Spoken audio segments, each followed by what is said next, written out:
Yo, what is up, everybody? Your boy E-Man from the Average Joe Sports Stock Podcast coming at you with another episode, another weekly live episode. And, just digging this whole live streaming, man. Guest or no guest, your boy's going to come and keep bringing the heat at least once a week and watch out for the audio as well and all the other platforms. And, you know what? Hey, Super Bowl is come and gone. Check out my latest reaction to the Super Bowl. It's on Spotify, all my platforms. Go to the link in the bio, go to the link tree and check out that latest episode. But today, since football is already officially done, at least NFL football, the XFL is coming up. I don't know if I'm going to hit some of that. Maybe. We don't know.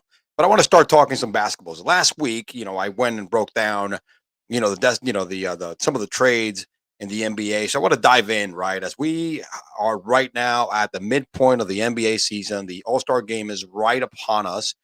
We are about to, hit Saturday night, All-Star Friday night. We got the dunk contest, which is going to be a complete snooze fest. Dark horse, Mac McClung. That's my pitch for the 3-point contest. But for the dunk contest, we got the 3-point contest is going to be lit. You got a lot of good players. I want to dive in, and first of all, your boy knows a Knicks fan. I'm a Knicks fan. I'm going to go ahead and definitely kick the wheels on the Knicks season review. We are mid-season. I want to kind of break down and review the Knicks. How well have they done? How well they have done, or how much are they falling short in the season? You know what? This is when I get into the whole. This is when I get into the whole deal. All right. This is when I get into the whole NBA, and I get really Knicks. So the Knicks right now, as we stand, have an All-Star in Julius Randle, who has a comeback year. I mean, the year before he made the All-Star team. All right, with the Knicks. And then, last year fell off a little bit. Still had a decent season, but did not have a great season like the year before. But this season, man, he's a double-double machine. 24.8 points per game, 10.8 rebounds. He has been the Julius Randle of a couple of years ago and deserves an All-Star nod, and he is going to be in the All-Star game. He has been one of the great surprises, not the great surprises, but he's been anchoring the Knicks just like he did. The reason why he signed that big contract. The Knicks are 33-27. We know the East is very, very tough right now. The Knicks would be probably number 4, all right, even number 3 by a game in the West, but it's mice nuts because only will be a game differential. But anyway, the East is very tough right now. The Nets are going to start slipping in the second half of the season now that they cleaned house. But the Knicks have been very tough this year. They've been playing really good basketball, regardless of the fact. They got a lot of young core pieces, which I love, right? Julius Randle. We'll talk about Jalen Brunson, who I criticized and was a great pickup, even though I criticized him by calling him a glorified backup point guard. He has proved me wrong because the dude has been balling out, man. 23.9 points per game. Could have got a nod to the All-Star game, man. Got a little bit of an All-Star snub here for Jalen Brunson, who's been having a heck of a season, all right? 35 minutes per game, 23.9 points per game.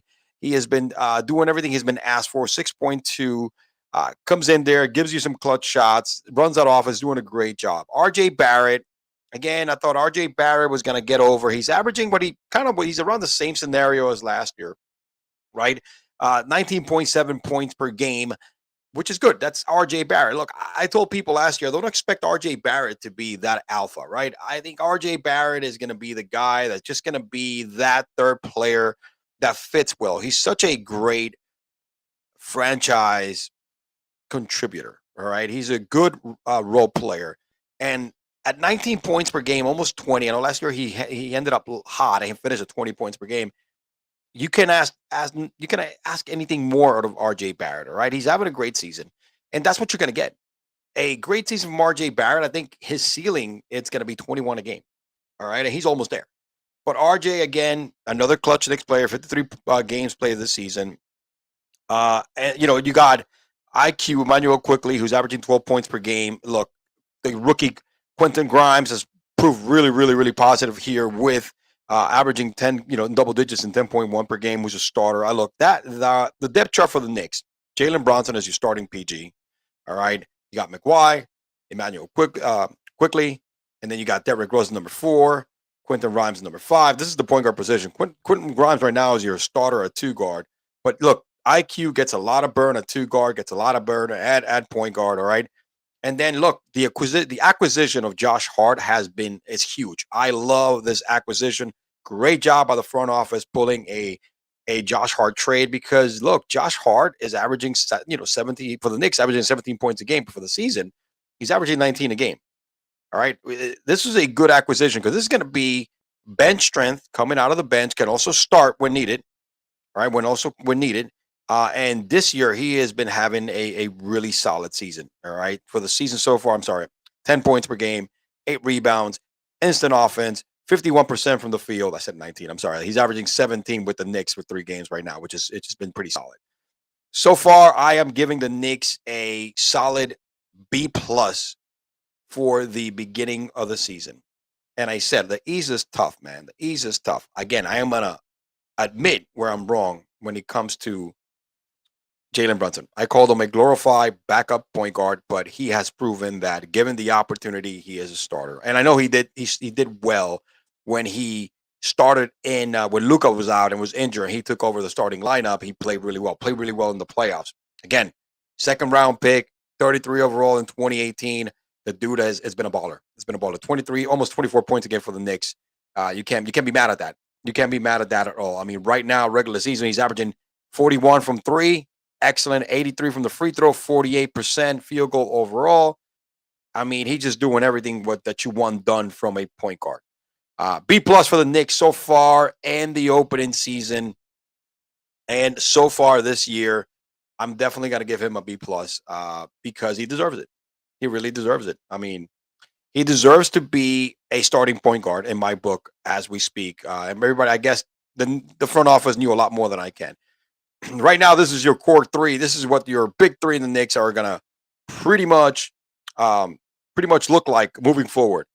What do we expect from the Knicks for the remainder of the season? What do we expect in the second half? I'm thinking the Knicks have the potential. All right, the potential if they're healthy and play some more consistent basketball and play a little better at home because they're only one game over 500 at home. They're playing really solid on the road. But I think if they start winning some of the division games, all right, they're only 5-8 in the division. They could actually move up. I think they have the potential to move up to number 5 because I think the Nets are gonna dump down, and they should compete with the Heat. All right, the Heat and the Hawks for that fifth spot. And don't be surprised. Let's see what happens with the Cavaliers. Are they going to run out of gas? The Donovan Mitchell experiment so far, who's been playing out of his mind. There's only 5 games behind the Cleveland Cavaliers, and you got 1 point. There has to be that. We're going to have to hit that slope, right? So I'm thinking the Knicks should pick it up towards the end of the season, and I'm hoping that they can move up to the fifth spot. Will be the best case scenario for the Knicks. If they could move up to the 5th spot, that'll be best case scenario for the Knicks. After for the second half of the season, it's a tough Eastern Conference, man. Boston is playing out of their mind. Milwaukee's right behind Boston. Philly is strong, but look, you got to give credit where credit is due. Jalen Brunson has been an unbelievable addition. I think this Josh Hart trade is going to be beautiful. And I didn't mention the other players, Obi Toppin. We got a lot of good young role players, man. We do. We actually do. Obi Toppin is another good young guy. We got a lot of small pieces. What we are missing, regardless of what the Knicks are missing, regardless of how good Julius Thomas is at almost 25 points per game and almost at 11 boards per game, is that guy that's going to take over in the clutch and in the playoffs, which the Knicks hurt when they made the playoffs 2 seasons ago and lost in the first round to the Hawks. X factor was Trae Young. We don't have that kind of player that's going to take over games. As good as Julius has been putting those numbers, we don't have that player. I think the reason why they got Jalen Brunson because they think that in the playoffs, he's going to be that guy that can take over the fourth quarters and drop that 12 to 15 and kind of be the man that puts the team on his back, hopefully with these pieces, right? And again, we have a good core. The Knicks have a good core, and again, I'm expecting 5th, best case scenario 4th, all right, in the East for the New York Knicks. So let's keep trucking, baby. I'm going to be talking about more Knicks basketball, more and more NBA as we keep heading over now that the NBA is over. So it is what it is, baby. All right, what do we got next? Well, there's still some football talk left. All right, let's do some football talk left. Left in my bones here, um, because there's a lot of voids. There's a lot of voids at quarterback, and I think the biggest quarterback free agent fish out there, excuse me, has to be officially Mr. Derek Carr. All right, Derek Carr right now was released on Tuesday by the Vegas Raiders. So like now he's not one restricted free agent. They were able to dodge it. They didn't trade him. They didn't have to pay that $40 million. So the traders, as we know, try to work out a trade to the Saints, and Carr's turned 32 years old, but he did not take the trade. I guess he has a no trade clause. Went out there, and I was like, I'm not going to take the trade. Just release me so I could be a free agent. That trade didn't materialize. But however, after he refused to accept the move, and exercises no trade clause for his contract, he's now able to canvass all the 31 teams, all right, and negotiate his next contract to where he wants to go home, right? First, let's see what Derek Carr in my book falls, okay? Because first of all, look, Derek Carr, he's a good quarterback, right? He's a good quarterback, but he is in the level of a Kirk Cousins, right? You know what I mean? If we look at his career numbers, first let me focus on last year. Last year, he probably had his best surrounding team: Jacobs, Devontae Adams, Waller. I know Renfro was hurt, but he didn't have a great year. It was actually his second lowest completion percentage of his career. All right, his lowest was in his rookie year when he started when he played 16 games and he had a 58% completion percentage. Had 24 touchdowns, 14 picks. That wasn't great. 60.8% field goal completion percentage wasn't great. 3,500 passing yards. That's with a really good team around him. And he was 6-9. He actually had a better year last year without Devontae Adams. He had one less touchdown, passed for 4,804 yards. He was in the top leading in the league, had a better record, threw for the same amount of receptions, but passed for more yards and completed 68%. That's a lot. That's a higher completion percentage without one of the best receivers in the game, unlike this year. I know he threw about 126 less attempts, completed about 123 less passes, right? Because, Josh Jacob had such a solid year. But regardless of the fact, his ceiling is, if you take his career average, his best year, I don't think he's reached his best year, but I think potentially his best year is a 32, 35 touchdown kind of guy, maybe 65% completion percentage, cracking 4,000 passing yards. That's what you're going to get from Derek Carr at his best. His career high in touchdowns was 28, I'm sorry. His career high in passing yards is 4,800. That was last year. His career high in completion percentage was a few years ago at 70.4. Pretty good. He's a 64 career completion percentage kind of guy, which is really above average in the NFL. That's what you have. You have a Kirk Cousins kind of ceiling. Can deliver the regular season, put some really solid numbers, maybe gets you to the playoffs, but hasn't been able to prove himself yet. And he's been in the league now 9 years. And his resume, you got 28 comeback wins, 33 winning drives. Yeah, you got some numbers. I mean, the dude has some numbers. His best year was his third year in the league at 12-3. Right? 28 touchdowns, career high, didn't break 4,000 yards. Hey, I think it was third in the MVP voting. He's not a bad quarterback. What's left out there that's available, he is the best. Because Lamar Jackson, they're probably going to exercise that particular clause. He's better than Daniel Jones. All right? And I'm a Giants fan. But that's what you got. You have a Kirk Cousins type of ceiling right now, and that's what you're going to get. Which right now there are some teams that absolutely are in need of a Kirk Cousins type of quarterback. Because what they have right now, it's not working for them. And again, they're not in position to draft a quarterback that could immediately start and make a difference. So here are the teams that I think Derek Carr is going to be the best fit and possible landing spots. All right. Let's start with the Jets. I know there's a lot of rumors that the Jets are going to go after uh, Aaron Rodgers, and they're going to work something out with the Green Bay Packers. You know, Rodgers right now is doing his seclusion in a dark spot, dark home, dark place. But regardless of the fact, it's not a done deal. But the Jets have a good upside. Offensive Rookie of the Year in Garrett Wilson. All right, stud running back in Breece Hall. People forget about Elijah Moore's rookie year. He played really, really good. It was just that this dysfunctional offense that he was completely lost this year. All right, they got a good backup running back in Carter. I mean, not in Carter. Whatchamacallit in I forget the other guy. It's Donovan. The Jets have a great defense, a really stud defense that could keep this team and that can keep their teams in contention. All right, they just got to build that offensive line a little more. So great pieces for Carr to immediately come in and make an improvement. Right now, based on the sample size that we've had from Zach Wilson, Derek Carr is a better option for the Jets. Plain and simple. Another team, even though he refused a trade to the Saints, it's really not viewed as an indication that he had ruled them out for a possible destination. They are a team that he would still consider. Again, we don't know what's going to happen with the charges and stuff like that for Alvin Kamara, but man, Chris Olave, he's a nice piece to throw to.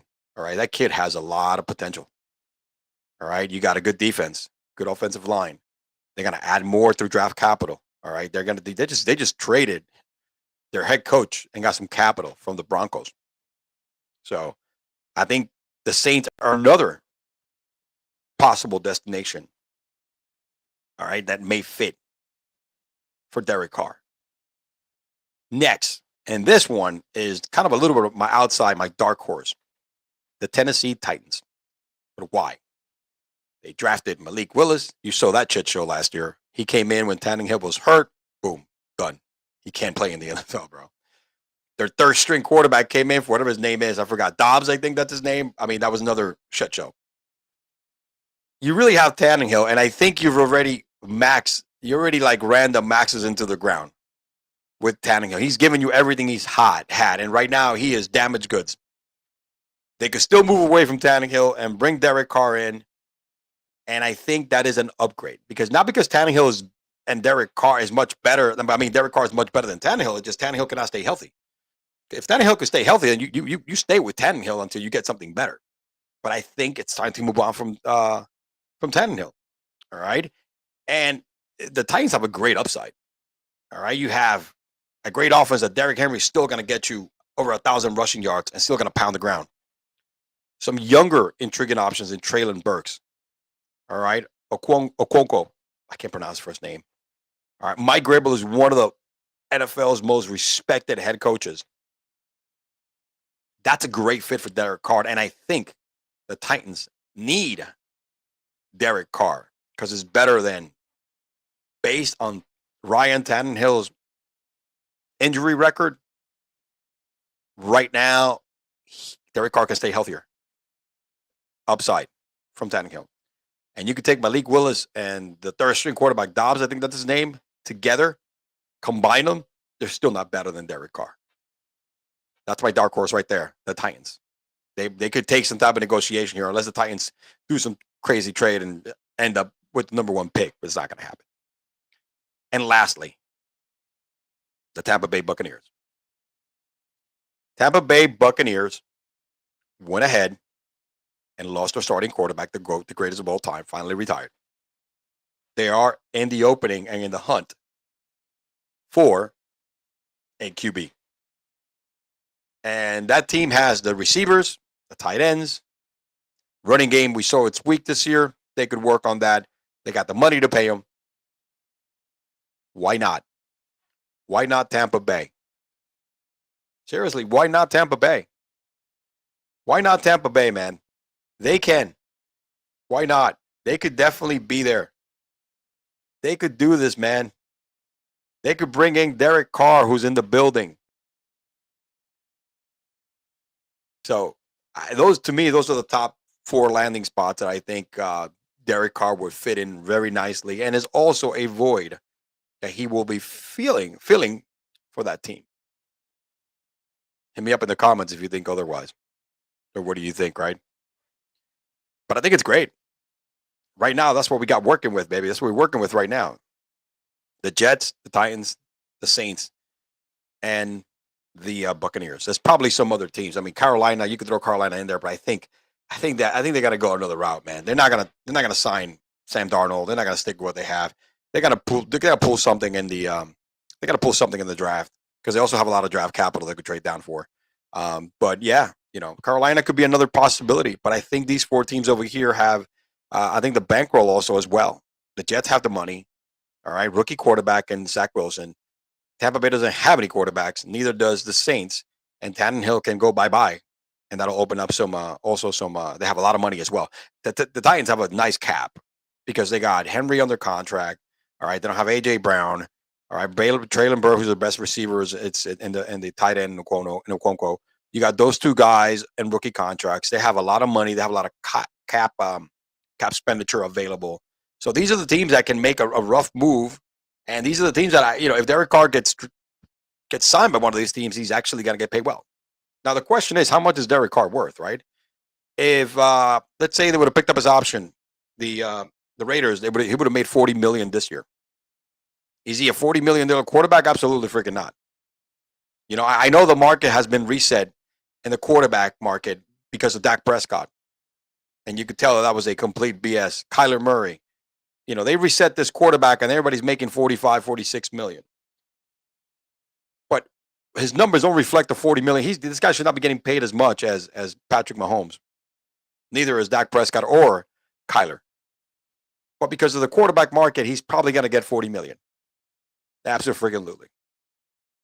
For Derek Carr. 40 freaking million for Derek Carr. Remember, the quarterback position is the most important position in the team, and it's the one that's going to carry you. It's the one that's going to carry you. It's the one that's going to definitely give you all the good ones. So, hey, this is what you got, man. This is what you got. Derek Carr is going to be the man. Right now, he's the man. He's the most coveted quarterback in free agency. It is what it is, man. Don't hate. Congratulate. Don't hate. Congratulate, man. DC is definitely in the building and is going to be getting paid. He could be a starter in this league. I just don't think he's going to, he's going to get you very far. Definitely a stopgap. Somebody that's going to make you immediately better if you have the right pieces around him, because he is a veteran. He is a good quarterback. Again, Kirk Cousins. Look where Kirk Cousins, every year the Vikings make the playoffs, but they don't get out of the first round. And he has a great season, bunch of yards, bunch of touchdowns, but for nothing because they can't get out of the first round. That's what you're going to get from Derek Carr. But guess what, man? Saleh and the Jets needs to fight for his job. He really showed that he is so offensively challenged and doesn't know what the hell he's doing in offense. That's why he got Nathaniel Hackett, which I don't think that was a good signing. Again, that to me, Nathaniel Hackett with the Jets as OC, as offensive coordinator, is more to bring in Aaron Rodgers, right? I think that's what it is. But basically, you have that boom right there that if he can't get Aaron decides to stay with the Packers, boom, Carr can come right in. So he's going to be fighting for his job, right? It's crazy. Vrabel, again, my dark horse of the Titans, like I mentioned earlier, there has to be some movements going around. That's them getting rid of Tannehill. But the Saints don't have a quarterback. He could fit right in and get that 40 mil. Yeah. And the Bucs need a starting quarterback because they have Pro Bowler type of receivers in there and good tight ends that will need a quarterback that can get it down the field. And one thing about Carr, he can't throw it downfield.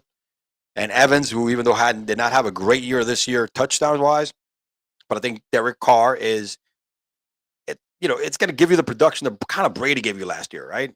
24 touchdowns, probably 4,000 yards, right? I think he could get 27. The problem is that offensive line is so banged up that if you don't strengthen that offensive line, I don't care who you put back there. If it's not a mobile quarterback, he's got to get killed like Brady was getting killed all season long. That's it. It is what it is.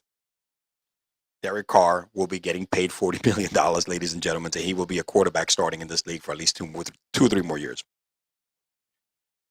Yeah, baby, that's what I got for you today, man. Let's go Knicks. Everybody's looking forward to the All-Star festivities. The dunk contest is a freaking snooze fest. I don't know what's who's gonna be there. I know Grimes from the Knicks is gonna be there. I know Mac McClung, Kenya Martin Jr. Those are my three favorites right now because those are the ones I think. Trey Murphy from the Pels. I mean, you got Kendrick Martin, who I think signed a 2-day contract with Mac McClung, and he's now in the dunk contest. These guys have been playing in the G League most of the season. KJ Jr., Kenya Martin Jr., and then also Mac McClung, who's been bouncing around the league from G League, and 10-day contracts to 10-day contracts. But one thing I can say, my dark horse in the dunk contest is definitely Mac Attack McClung. I'm gonna tell you why, because I've seen him in dunk contests in high school. He is the dude has so much hops, man. He's only like 6'2", 6'3". The dude can actually bounce. I mean, look him up on YouTube. When he was in high school, he was a freaking viral sensation because he could definitely get up there and throw it down. That's my dark horse. Of course, I want Grimes to win it because he's the Knicks. Yeah, man. He's from the Knicks, man. That's why. So I'm gonna root for the Knicks. Let's represent. Last time a Knick won the dunk contest was Nate Robinson, baby, smoking Nate. 3-point contest is going to be probably loaded. I think you got Litter. You got now actually, and Julius Randle is in it because he's replacing. I forget who he's replacing. Somebody went out injured, but you got a lot. I mean, you got Tyler Hero. It's a lot of good players. There's a lot of good. The 3-point contest I want to stack it. I wish I had the 3-point contest in front of me so I could kind of do it. I don't want to look it up because I'm gonna look stupid here trying to look it up right now. So yep, it is what it is, baby. And again, I love the damn celebrity game. I got to see who's playing. That's pretty cool over the weekend as well when it comes to the All-Star celebrations. The Rising Stars game, I like to see the first year and second year players also ball out. You know what I mean? So, yeah, apart from the dunk contest, I do look forward to the All-Star festivities for All-Star weekend. It's one of my favorite All-Star weekends apart from the homeroom contest and all that good stuff. That's what I got for you today. Appreciate the love, appreciate the views, appreciate the downloads and the audio platforms. Thank you very much. Big things are coming. More collaboration, bringing in more guests like Alex Green the last time. But I definitely got to collab with more people and definitely bringing in more guests. I am working on some guests, some former athletes. Want to really get into this and give you guys some great episodes and content. Thank you very much for listening. I appreciate you all. This is your boy E-Man from the Average Joe Sports Talk Podcast. Signing out. Peace.